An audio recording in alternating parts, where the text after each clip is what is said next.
नमस्ते बच्चों, आपका 7वीं कक्षा में स्वागत है। हमारे पाठ का नाम है प्रभु तुम मेरी मन की जानो। यह पाठ की यानी कि एक कविता है। इस कविता की शुरुआत हमने की थी कि एक भक्तिन यानी भक्त यानी पुल्लिंग और भक्तिन यानी स्त्रीलिंग।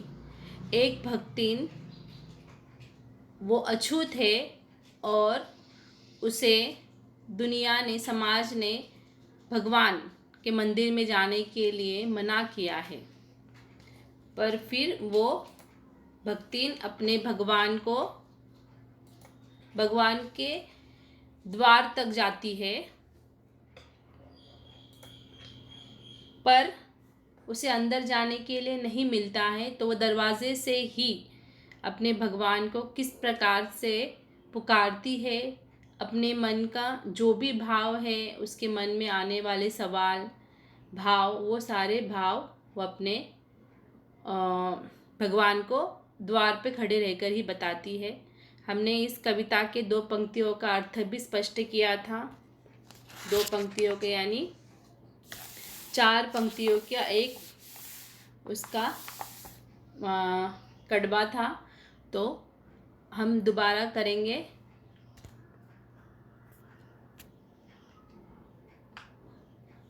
इसमें क्या दिया है? मैं अछूत हूँ, मंदिर में आने का मुझको अधिकार नहीं है, किंतु देवता यह न समझना तुम पर मेरा प्यार नहीं है। प्यार असीम है, अमित है, फिर भी पास तुम्हारे आ न सकूंगी। यह अपनी छोटी सी पूजा चरणों तक पहुंचा न सकूंगी। तो ये भक्तिन हमें बोल रही है, ये हे प्रभु, ये जनता मुझे अछूत मानती है, इसलिए मैं मंदिर में आकर आपकी पूजा नहीं कर पाऊंगी। पर आप ये न समझना कि मेरे प्रति आपके प्रति मेरे मन में भक्ति नहीं है।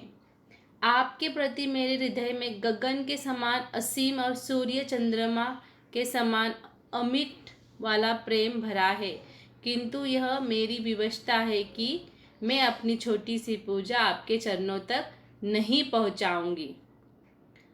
इस पंक्ति, ये मैंने पीपीटी बनाया है, इसमें ऊपर पंक्तियाँ लिखी है और उसका पूरा स्पष्टीकरण नीचे के पैराग्राफ में लिखा है, आप इसमें भी देख सकते हो। उसके बाद दूसरा है, इसलिए इस अंधकार में मैं छिपती छिपाती आई हूँ, तेरे चरणों में खो जाऊँ इतना व्याकुल मन लाई हूँ। तुम देखो पहचान सको तो तुम मेरे मन को पहचानो। जग न भले ही समझे प्रभु तुम मेरी मन की जानो।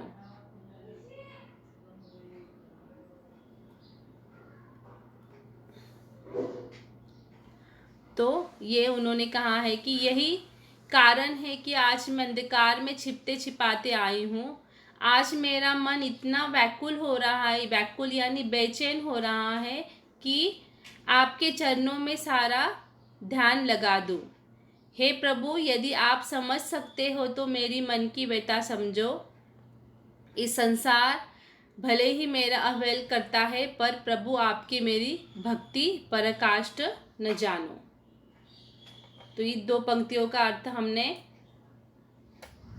समझाया था। अभी इसके आगे के पंक्तियों पे जाएंगे हम लोग।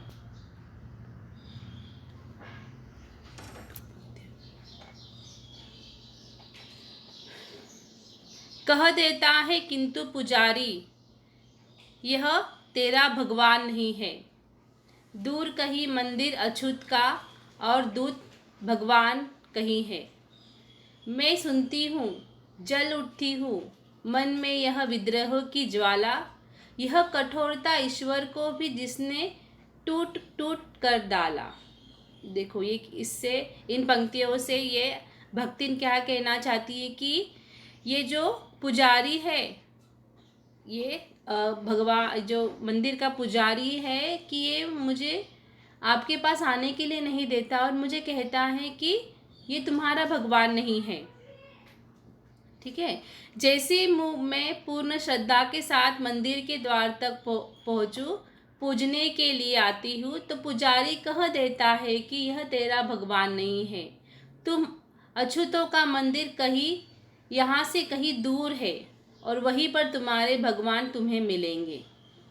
तो ये पुजारी ऐसे बोल रहा है कि ये जब जाती है वहाँ पूजा करने के लिए, तो पुजारी उसको मना कर देता है कि ये तुम्हारा भगवान नहीं है और कहीं दूर तुम्हारा अछूतों का अलग से मंदिर है, वहाँ पर जाओ और तुम्हें तुम्हारे भगवान मिलेंगे। मैं सुनती हूँ, जैसे मैं ये पुजारी की बातें मैं सुनती हूँ, मेरे कानों में पड़ती है, तो मेरा मन विद्रोही की ज्वाला भड़कने लगती है। विद्रोही यानी ऐसा गुस्सा, ठीक है। विद्रोह करना यानी अगर सामने वाला आपको कुछ कह रहा है तो आपके मन में हिंसा पैदा होती कि मैं भी उसको कुछ ना कुछ करूं।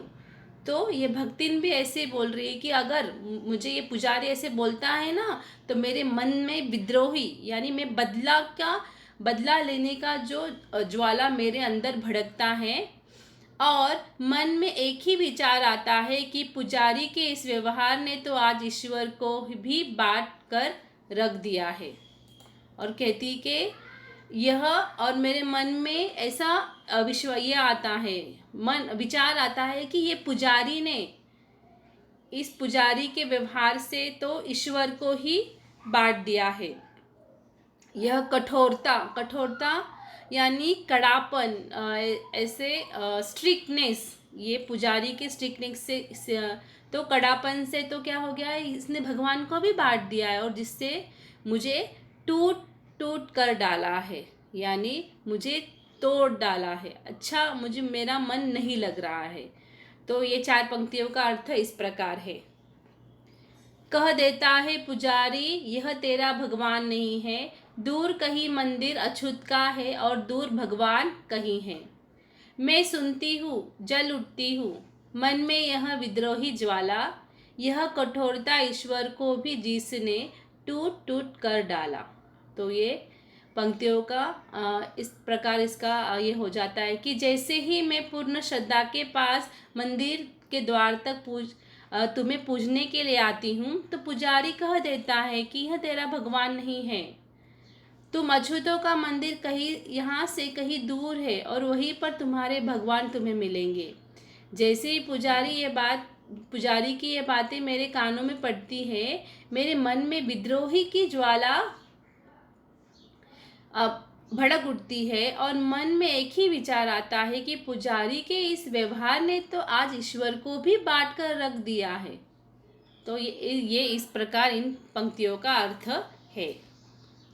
उसके बाद है आगे का, हम देखेंगे, बहुत आसान है। यह निर्मम समाज का बंधन और अधिक अब सह न सकूंगी, यह झूठा विश्वास प्रतिष्ठा झूठी, इसमें रह न सकूंगी। ईश्वर भी दो है यह मानूं, मन मेरा तैयार नहीं है, किंतु देवता यह न समझना, तुम पर मेरा प्यार नहीं है। यह निर्मम समाज, निर्मम का अर्थ है कठोर, यह कठोर समाज का बंधन है, अभी मैं अधिक सह न सकूंगी, उसको और ज़्यादा नहीं सह सकती, इनकी कठोरता, समाज की कठोरता, समाज के लोगों की कठोरता मैं अभी सह न सकूंगी। यह झूठा विश्वास, ये जो हमें झूठा विश्वास देते हैं, उनकी झूठी प्रतिष्ठा यानी उनकी झूठी इज्जत सम्मान में उनका इससे रह न सकूंगी। ठीक है, उनसे झूठी प्रतिष्ठा में उनका झूठा विश्वास और झूठी प्रतिष्ठा समाज में बनाकर रखी है कि प्रभु सबके लिए समान है, ऐसे झूठे विश्वास में और अधिक नहीं रह सकूंगी। इन्होंने कहा है कि ये जो झूठा समाज है और ये जो उनका सम्मान झूठी है, और ये सभी के लिए कहते हैं कि सभी के लिए भगवान एक समान है, तो इनकी बातों पे मुझे विश्वास नहीं है और मैं उनको अधिक सह नहीं सकूंगी। ईश्वर भी दो है, यह मानूं मन मेरा तैयार नहीं है। पर मेरा मन यह मानने को तैयार नहीं है होता है कि ईश्वर दो है। किंतु देवता यह न समझना तुम पर मेरा प्यार नहीं है।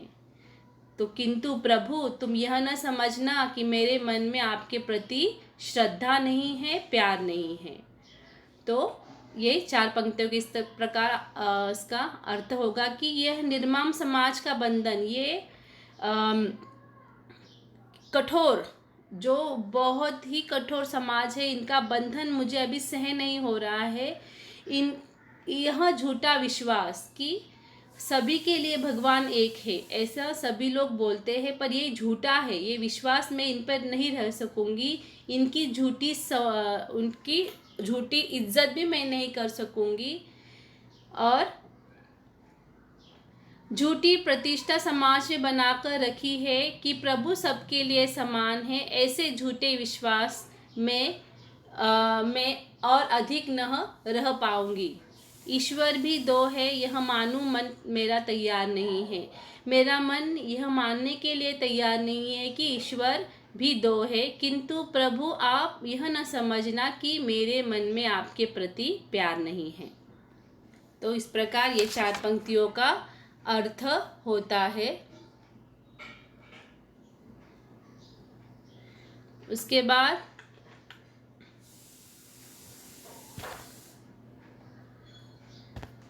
तुम कह दो तुमको उनकी बातों पर विश्वास नहीं है। छूत अछूत धनी निर्धन का भेद तुम्हारे पास नहीं है। तो यह हमें क्या कहना चाहते हैं? तुम कह दो तुमको इन बातों पर विश्वास नहीं है।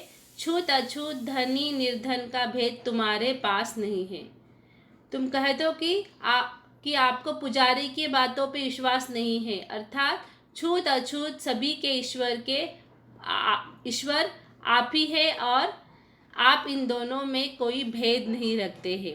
तो ये अपनी व्यथा बता रही है भक्तिन कि भगवान तुम पुजारी को कह दो कि पुजारी के बातों पे उनको विश्वास नहीं है, यानी छूत अछूत, अमीर गरीब, धनी निर्धन का भेद तुम्हारे पास नहीं है और आप इन दोनों में कोई भेद नहीं करते हो।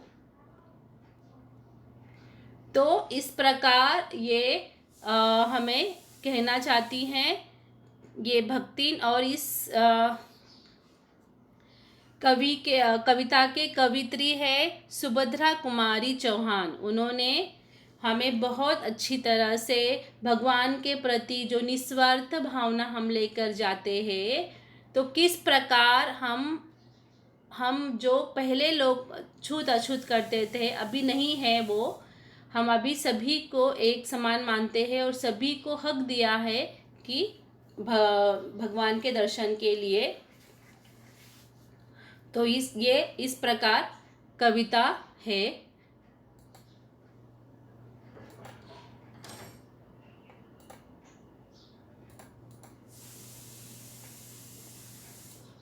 तो मैं अभी उसकी कविता निकालती हूँ, हम उसके शब्दार्थ पढ़ेंगे अभी। ओके, चलो एक बार दोबारा हम कविता का पठन करेंगे, फिर शब्दार्थ की ओर बढ़ेंगे। अब घर पर भी दोहराइए। मैं अछूत हूँ, मंदिर में आने का मुझको अधिकार नहीं है, किंतु देवता यह न समझना तुम पर मेरा प्यार नहीं है। प्यार असीम है, अमिट है, फिर भी पास तुम्हारे आ न सकूंगी। यह अपनी छोटी सी पूजा चरणों तक पहुंचा न सकूंगी। इसलिए इस अंधकार में मैं छिपती छिपाती आई हूँ। तेरे चरणों में खो जाऊँ इतना व्याकुल मन लाई हूँ। मैं गरीबन किसी तरह से पूजा का सामान जुटाते बड़ी साध से तुम्हें पूजने मंदिर के द्वार तक आती।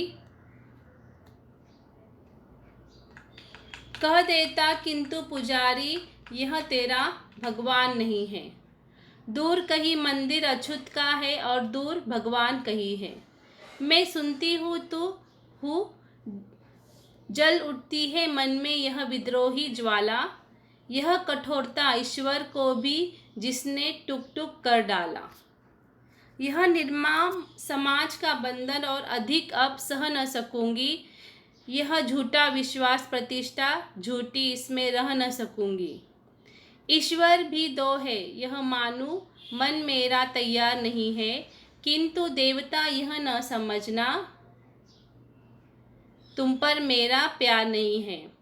तुम कह दो तुमको इनकी बातों पर विश्वास नहीं है, छूत अछूत धनी निर्धन का भेद तुम्हारे पास नहीं है। सुभद्रा कुमारी चौहान।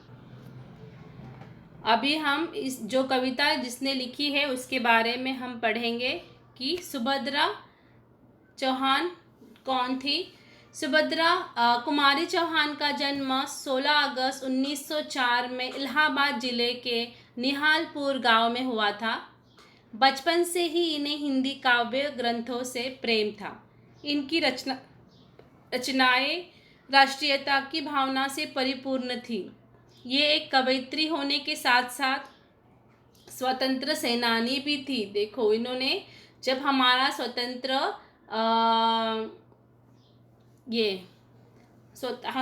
जब हमारा देश स्वतंत्र हो रहा था तभी उन्होंने स्वतंत्र सेनानी के साथ हमारे देश को आज़ादी दिलाने के लिए उन्होंने उस जंग में जंग लड़ी थी। महात्मा गांधी के आंदोलन का सुभद्रा कुमारी चौहान पर गहरा प्रभाव पड़ा था। देखो महात्मा गांधी के आंदोलन जो करते थे तब वो उनको आकर्षित कर लिया उन्होंने महात्मा गांधी के आंदोलन में, इसलिए उन्होंने वहाँ स्वतंत्र सेनानी भी वो थे। इन्हें अनेक बार जेल भी जाना पड़ा। इनकी अधिक प्रसिद्धि कविता है झांसी की रानी, कदम का पेड़, लक्ष्मीबाई की समाधि पर, बिटिया रानी। इनकी दो बाल काव्य कृतियाँ हैं कोयल और सबा का खेल। इनकी रचनाओं में राष्ट्र प्रेम के साथ साथ नारी सुलभ ममता और सुकुमारता भी नज़र आता है। देखो उनकी जो कविता है इसमें क्या नज़र आता है कि वो अपने राष्ट्र से बहुत प्रेम करते थे और नारी की ममता के बारे में हर एक कविता में उनको वहाँ झलक उठती है। उसके बाद हम इसके शब्दार्थ पढ़ेंगे। अछूत का अर्थ है जो छुआ ना जा सके, असीम का अर्थ है जिसकी कोई सीमा न हो, अमिट का अर्थ है न मिटने वाला, चरण का अर्थ है पैर, उसके बाद व्याकुल का अर्थ है बेचैन, गरीबिन का अर्थ है गरीब निर्धन स्त्री, जुटाती का अर्थ है जुटाना इकट्ठा करना, साध का अर्थ है अभिलाषा, विद्रोही का अर्थ है विद्रोह करने वाला, कठोरता यानी कड़ापन, निर्मम यानी कठोर, प्रतिष्ठा यानी इज्जत और सम्मान। ये है अब इस शब्दार्थ के अर्थ। चलो अभी हमारे पास वक्त है तो हम क्वेश्चन आंसर पे इस पर भी बढ़ेंगे। और ओके, मौखिक प्रश्न देखिए। कवयित्री ने किसकी वेदना को कविता का विषय बनाया है? किसकी वेदना को? कौन सी वेदना? यानी तकलीफ।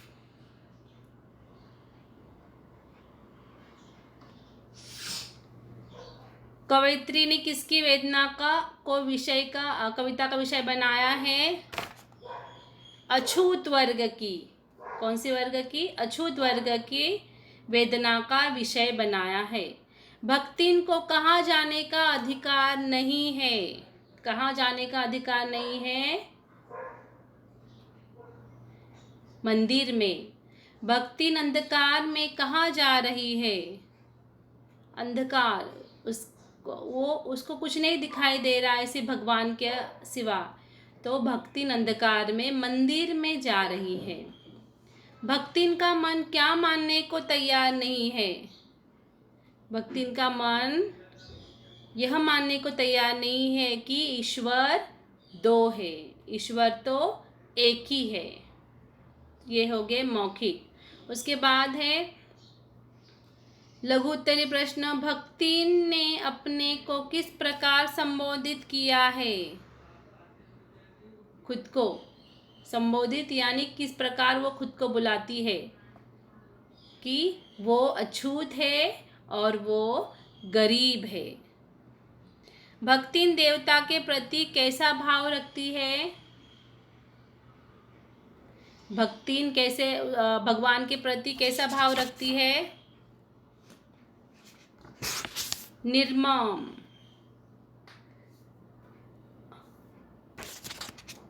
भक्तिन भगवान के प्रति एक निस्वार्थ भावना रखती है कि मैं किसी भी प्रकार का यह समाज का बंधन नहीं रखूंगी और मेरे मन में आपके प्रति निस्वार्थ भावना है। उसके बाद पुजारी ने भक्तिन को क्या कहकर मंदिर में आने से रोका? क्या कहकर रोका? आप प्रश्न का उत्तर लिख सकते हो यहाँ कि वो पुजारी कहता है कि यह तुम्हारा भगवान नहीं है, दूर कहीं जाओ, वहाँ तुम्हारा भगवान है। तो इस प्रकार पुजारी ने भक्तिन को मंदिर में आने से रोका। भक्तिन का मन विद्रोह की ज्वाला में क्यों जल उठा?